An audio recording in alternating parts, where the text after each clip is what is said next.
പ്പെടും. ആയിരങ്ങളും പതിനായിരങ്ങളും ഹോസ്പിറ്റലിൽ നമ്മൾ കളയും. പക്ഷേ അള്ളാഹു സത്യം ചെയ്ത ബർക്കത്തുള്ള ഈ ഫ്രൂട്ട് വാങ്ങാൻ നമുക്ക് മടിയാ. പ്രിയപ്പെട്ട സഹോദരങ്ങളെ, ഞാൻ മുമ്പ് ജോലി ചെയ്തിരുന്ന ഒരു മഹല്ലിൽ ഒരു താലീമിന്റെ ഇടയിൽ ഈ വിഷയം ഞാൻ പറഞ്ഞപ്പോ ആ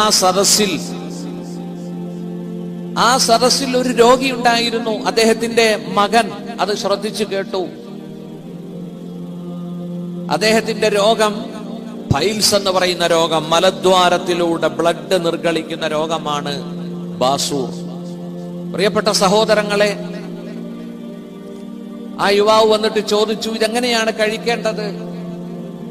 ഞാൻ അദ്ദേഹത്തോട് പറഞ്ഞു, ഒരു 2 പഴം, അത് ഉണങ്ങിയ പഴമാണ് നമുക്ക് മാർക്കറ്റിൽ കിട്ടുന്നത്, അതിന്റെ 2 പഴം നിങ്ങൾ 1/2 ഗ്ലാസ് വെള്ളത്തിലിട്ട് കുതിർത്തിയിട്ട് ആ വെള്ളവും ആ പഴവും കൂടി ബാപ്പയ്ക്ക് കൊടുക്കൂ എന്ന് പറഞ്ഞു. രാവിലെയും വൈകിട്ടും എല്ലാ ആഴ്ചയും 1 കുപ്പി ബ്ലഡ് അദ്ദേഹത്തിന് കയറ്റണമായിരുന്നു. കാരണം ബ്ലഡ് ഇങ്ങനെ പോകുന്ന രോഗം. സുഹൃത്തുക്കളെ, 3-4 ദിവസം ഈ മകൻ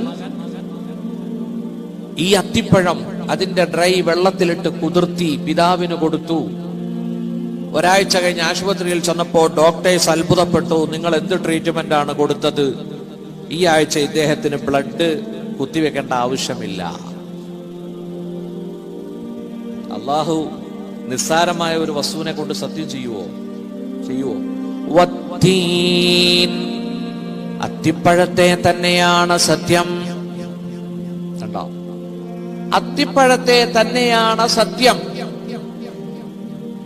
ഞാൻ ഒന്നുകൂടി ആവർത്തിക്കുന്നു, നിങ്ങൾക്ക് ഓർമ്മയിൽ നിൽക്കാൻ വേണ്ടി.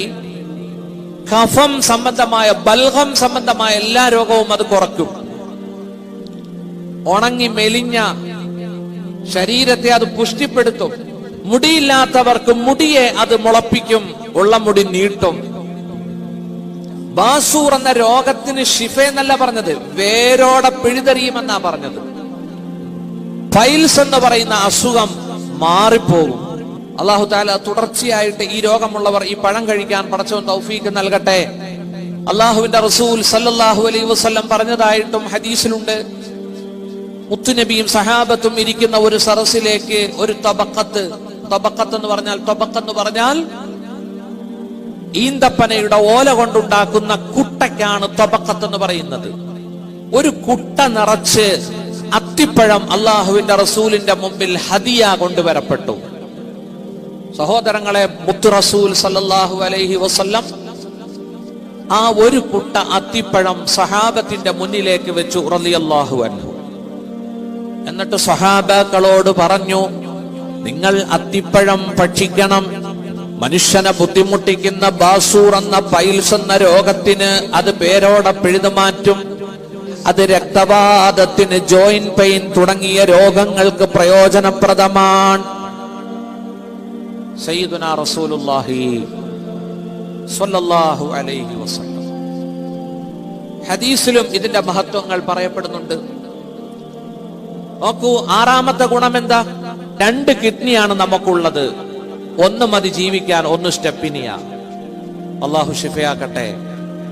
ഞാൻ ഇന്നലെ ഒരു കിഡ്നി രോഗിയെ കണ്ടു. സുഹൃത്തുക്കളെ, നമ്മൾ ഇഷ്ടംപോലെ വെള്ളം കുടിക്കുന്നു, ഇഷ്ടംപോലെ ചായ കുടിക്കുന്നു, ഇഷ്ടംപോലെ ജ്യൂസ് കുടിക്കുന്നു. അദ്ദേഹത്തിന് കുടിക്കാൻ കഴിയില്ല. 1.5 ഗ്ലാസ് വെള്ളമേ അദ്ദേഹത്തിന് 24 അവേഴ്സിൽ കുടിക്കാൻ പറ്റൂ. കാരണം അദ്ദേഹത്തിന്റെ കിഡ്നി വീക്കാണ്. നമ്മൾ ആരും ചിന്തിക്കുന്നില്ല, റബ്ബ് നമുക്ക് നൽകിയ 1 മതി ജീവിക്കാൻ, 1 സ്റ്റെപ്പിനിയാണ്. ഈ 1ന് തകരാറുണ്ടാവുമ്പോൾ അടുത്ത സ്റ്റെപ്പിന് തന്നെ വർക്ക് ചെയ്യുകയാണ്.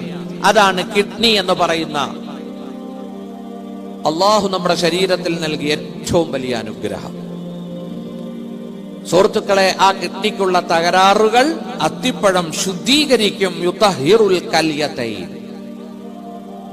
എന്നെ അത്ഭുതപ്പെടുത്തിയത് 7ാമത്തതാണ്. ഒരുപാട് ആളുകൾക്കുള്ള രോഗമാണത്. മൂത്രാശയത്തിലെ കല്ല്, സ്റ്റോൺ. ആ കല്ല് അത് നീക്കിക്കളയും, തെറിപ്പിച്ചു കളയും. അല്ലാഹു തആല പടച്ചവൻ നമുക്ക് ആരോഗ്യം നൽകട്ടെ, ആഫിയത്ത് അല്ലാഹു നൽകട്ടെ. ഈ രൂപത്തിൽ ആരെങ്കിലും പരീക്ഷിക്കപ്പെടുന്നുണ്ടെങ്കിൽ അള്ളാഹു സത്യം ചെയ്ത ഈ ഫ്രൂട്ട്, അത്തിപ്പഴം, വത്തീൻ, ഈ പഴം ഒന്ന് വാങ്ങിച്ച് കഴിക്കുക.